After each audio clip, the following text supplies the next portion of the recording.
Are you an adventurer who likes spending time in nature? Whether you like hiking, camping, spending time in the woods, or going on safaris in the desert, each activity carries danger with it. You can't predict if something will happen, but what you can do is to be prepared. Hello there guys, what's going on, and welcome back to yet another video on our channel. Today, we'll show you how to survive 7 days in the wild starting with nothing. So stay tuned till the end to find out, and let's dive right in. Staying alive in any survival situation can be tough, but the one thing that makes it easier is having the right tools to help you get by. A fire starter, a knife, and an axe can see you through pretty much any situation, but what happens when you're stuck somewhere without any equipment at all?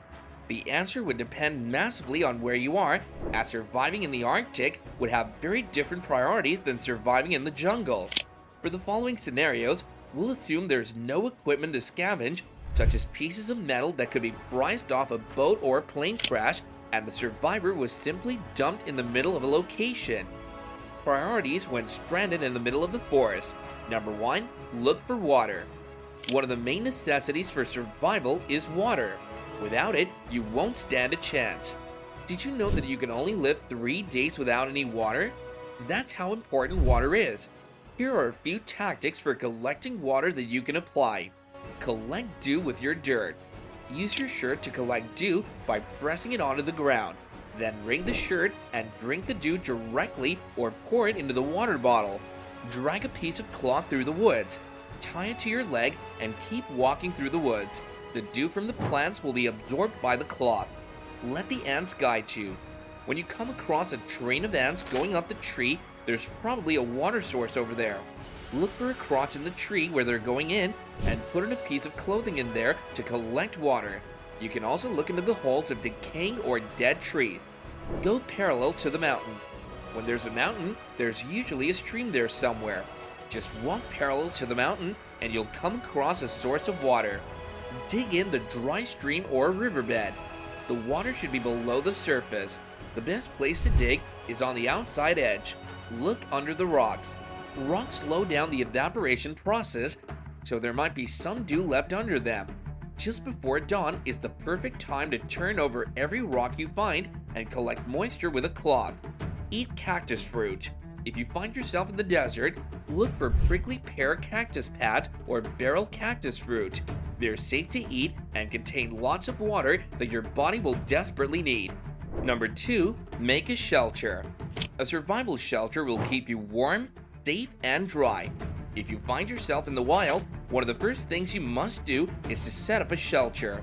You'll need to find a large surface that will block the wind and keep you hidden from wild animals. It can be a fallen tree or rock outcropping. First, inspect that some animals aren't already inhabited there. Collect longer and bigger branches, possibly 6 feet or 1.8 meters long and 2 inches or 5.1 centimeter wide, and let them lean against the rock or the fallen tree. The shelter doesn't have to be big. The only important thing is that you can fit your body inside even if you have to curl up. Use smaller branches to fill in the gaps between big branches. No matter how closely you put the big branches, the gaps will be there. Use the debris and leaves to cover the entire shelter. Put dry leaves or pine needles on the shelter's ground. You don't want to sleep on the damp soil. Keep in mind that you should replace the leaves from the ground each day. If you're in the desert, dig out the hole in the ground and cover it with clothing to keep you out of the sun. The hole in the ground can also serve as a shelter in areas where there are no trees or branches. Cover the hole with sticks if you're in the colder climate. Lying in the ground will keep your body warm. Put leaves, dirt, and debris around you to preserve your body's warmth. Before we move any further, if you're enjoying the video, then do be sure to show your love and support by giving it a big thumbs up and subscribing to our channel if you haven't done so yet. Also, don't forget to hit that notification bell to stay up to date of our future uploads. Now let's get back to what we were talking about. Number 3, find food. You'll need your strength in the wild, and for that, you need to find edible food. Unless you're an extremely skilled hunter, the chances of you catching a wild animal are less than 0. That's why you need to focus on other options. Let's start with the grossest food choice, bugs. Eating bugs may sound disgusting, but the fact is that they're very nutritious. In the wilderness, you can find many different plants, but they aren't all safe to eat. Berries, leaves, and edible inner bark can all serve as food. However, you should educate yourself about what you should and shouldn't eat. Have a sharp stick with you when you roam around. Use it to catch small mammals like squirrels, rabbits, and similar. However, don't depend solely on your hunting skills. Try to have your meals in the evening. The reason why is that when the body metabolizes food, it creates heat. In that way, your body will exude extra warmth when it gets the coldest. Number 4, start a fire. A fire can help you in more than one way. It keeps the wild animals away, it allows you to cook food, and it keeps you warm. Starting a fire without a lighter or matches is challenging, but it isn't impossible. There are many different methods of starting a fire, but we'll introduce the easiest and most probable one, the bow drill method. How to survive 7 days in the middle of the forest. Day 1. The first part of the day should be spent looking for a water source, and since forests don't lack moisture, it shouldn't take too long to find one using the ways told previously in the video.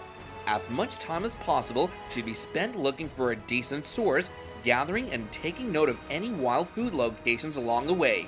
The time spent looking for a water source should stop when you have no less than 2 hours of daylight left, as having enough time to make a shelter for the night is very important. Day 2 to 3. If a decent water source still hasn't been located, then this day should be spent looking for one, but we'll assume you found one on the first day. Immediate food sources should be found and consumed whenever you have the chance, with most things you'll find having the option of being safe to eat raw. After you've found a source of food that could last you a few days, it's time to make your shelter properly following the method told previously in the video. Day 4 to 6. By now, you should have a decent shelter that will last you at least 30 days located close to a water source, so now it's time to start making things. Flint would be the best thing you could find, as not only you could use it to start a fire, but it can be shaped into very sharp knife blades and other tools. The rest of the time left should be spent in looking for help to get rescued from the wild. Day 7th.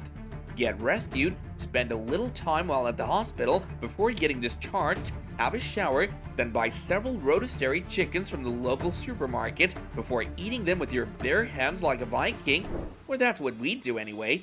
Well, these tips might help you in the worst case scenario. Otherwise, whether you're going hiking, camping, climbing, or planning to engage in any other outdoor activity, it's recommended to have a few tools with you that may assist you during emergencies and even save your life.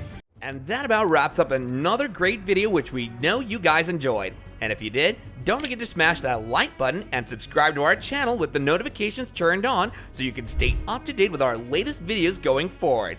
We'll see you guys soon. Until then, take care and goodbye.